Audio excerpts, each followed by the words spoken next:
figure I'd do this now before I wind up on the side of the road.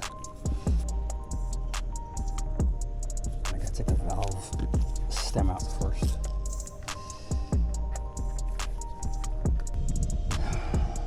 I say about 4 ounces for a regular tire, so that's about a quarter of this bottle.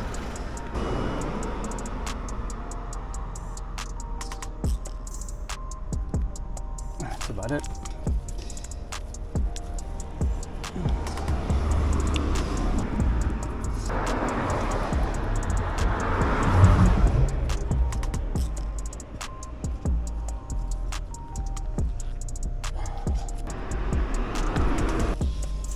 Some sort of peace of mind.